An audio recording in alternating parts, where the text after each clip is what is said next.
A year on from releasing the MC-450, a headphone that sounded a lot more balanced than a sub £100 closeback should do, Mackie returned with two new higher end options, the closeback MC-350 and this, which is what we're looking at today, the MC-450 open back. It certainly looks and feels a lot more premium than the previous models, and at about £260, it's a 3 times price jump from the 250.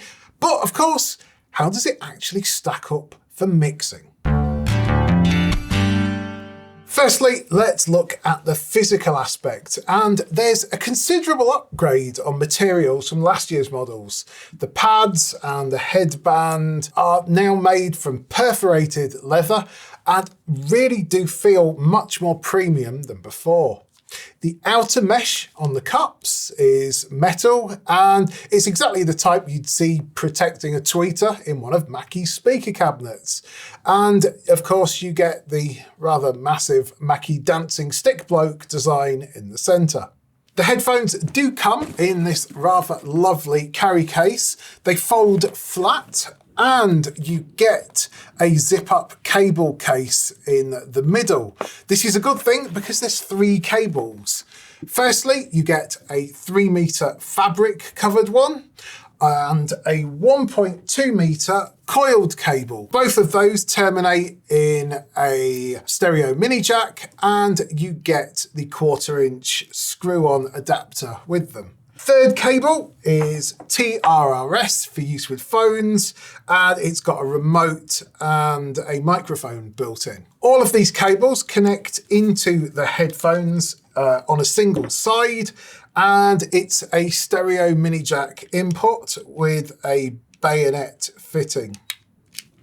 And they just push in and then twist to lock. The cables all feel pretty substantial, and it's probably the coiled one that you'll be wanting for the studio. Sadly, this isn't fabric covered like the lovely long one, but I can't help thinking it could have been a touch longer to start with. As the connector to the headphones is a stereo TRS, it won't unfortunately be able to be wired for balanced amps, as it shares the common ground between both channels. The ear cups are actually fairly small for a studio-oriented open back, somewhat similar to Odyssey's LCD1.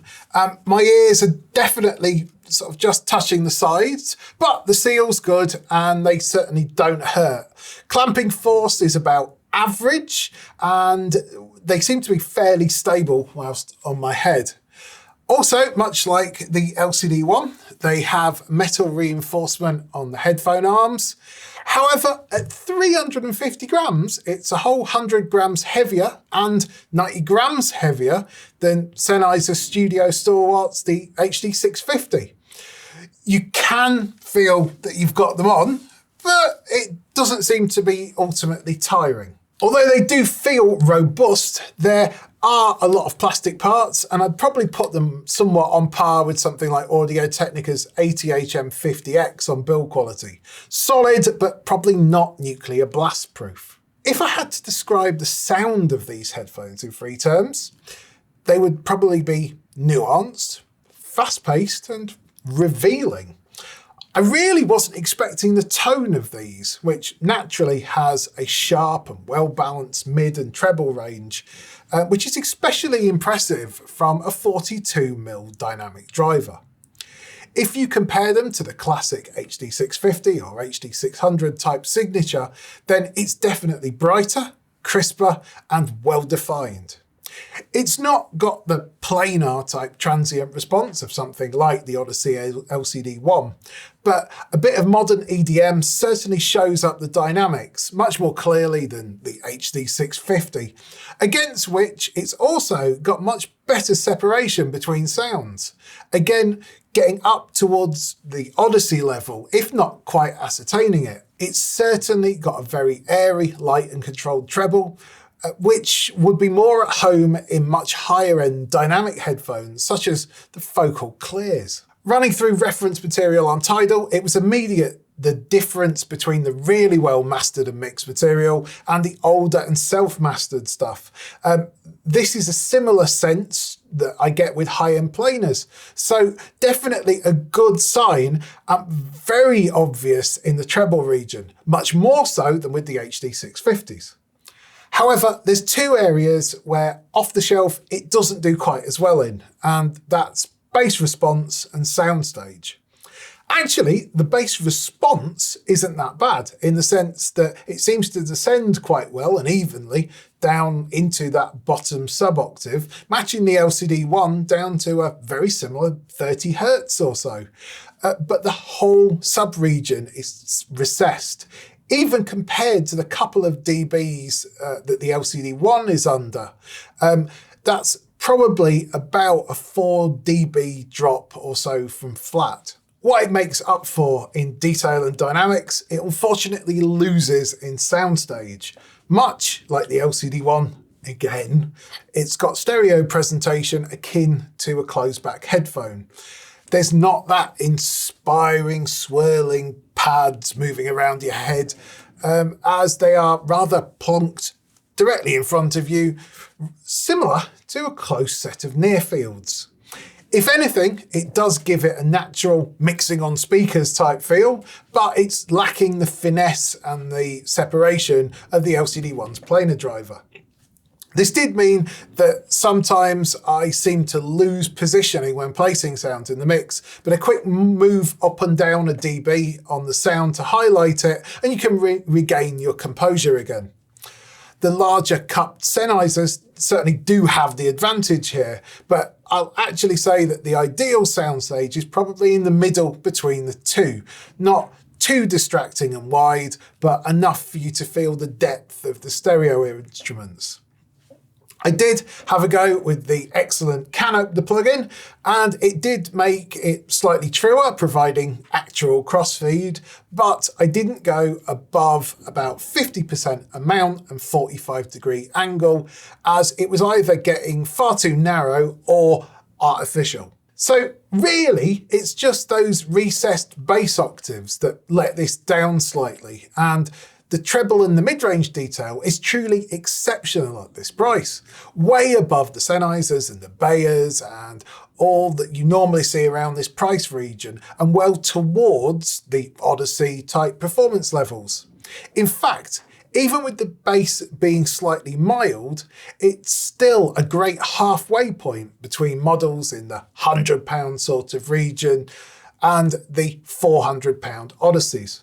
Obviously, it's far too new for Sonarworks, Morphet, and the other correction plugins. So with a bit of help from my less than perfect mini DSP ears rig and a lot of help from the stuck on the sides of my head ears rig, I've managed to come up with a curve that seems to bring them a lot closer to our sort of ideal standard, which is something similar to the LCD4 or Headphones 1 type tonal balance, but with the prominent sub-bass positioning of something like the LCD-X.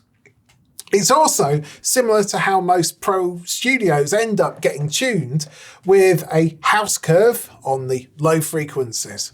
And of course is why LCD-X is still the leading headphone for mastering engineers. Time jump here again, and another week has passed since we shot the video with the Mackies, and I've tweaked my recommended curve for them a little from the one that we originally shot, and you wouldn't have known that existed had I not been wearing a different shirt. So let's have a look at the correction. Now, there's not actually all that much needed at the top end. The biggest change is this sort of 2.5 dB cut, about 5.5K, together with a dB.5 peak centered at 1.2, and what's that, about 3.4, that's up a dB.5, and that's a fairly wide boost. And then it's just a treble on top of that, so 8.9K up a couple of dB, just rearranging that upper treble region. They're pretty light changes on the whole that just refine the mids and treble, but it's absolutely worthwhile doing. Of course, the elephant in the frequency response room is that 5 dB shelf on the bottom end. Together with a peak that's about 70 hertz, up about 3 dB. And that matches the sort of response we got from the LCD1 when using my tweaked reveal EQ setting.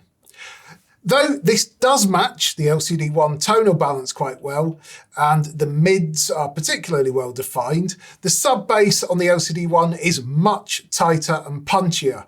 But the Mackies are certainly faster and more accurate than a corrected HD600 or HD650. Again, it's proving that they're absolutely worth their price when the next significant step up is well over a third more. Now, back to the future again. At 54 ohm impedance, although they have 101 dB sensitivity, you will need a fairly decent amp circuit on your interface to get the best out of these, especially with the EQ correction on. It does need a few hundred milliwatts of power. This merging Anubis on the desk is doing a fine job, but owners of lesser interfaces might struggle to get it very loud and not saturate on the transients, which of course is key, especially when you aren't top-down mixing, where you mix into dynamic processing on your master bus.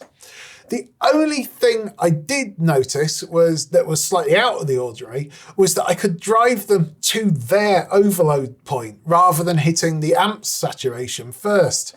So these probably aren't the best choice if you want them for writing, when you tend to have them pounding for short periods, but for mixdowns at normal kinds of volume, then you should be absolutely in the zone.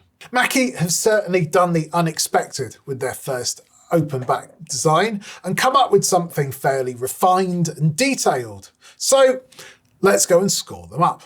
Firstly, dynamics. 6 out of 10 here, I think. Great sharp mid-range and treble. Tonal balance. Initially, I'm going to give them a 4. That's purely for that sort of recessed sub-region, but I'll stick that up to 7 with EQ. Detail, 6 out of 10. They're nuanced, but lacking the planar type separation that they really do need to go higher. Translation, off the bat here, 4 out of 10. Although I'll stick that up to an 8 if you use the EQ and can opener. Soundstage, it's got to be a 3. It's narrow. It's definitely narrow. It's bearable with can opener, and you certainly can get it to work for you though. Comfort, I'll give it a 6. They're fairly small pads, and it's a firm clamp, but there is some weight to it. So they're not the most comfortable headphones I've had on, and you certainly do know that you're wearing them. Value, well, I'm gonna give it a 9. Because in all honesty, I'd probably take these above 600, 650s with the EQ on. I think they're exceptional value at sort of 260 quid and very much in the right place for these headphones. Okay, the next 4 are marked out of 5 because they're not quite as important. Firstly, efficiency, 2 out of 5. They're not overly efficient, and a lower maximum power than other models means that I'm not going to score them that high.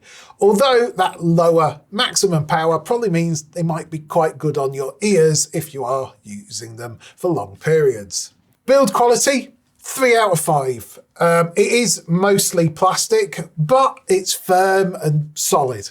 Portability, 4 out of 5. The case is good, they fold flat, the cables detach.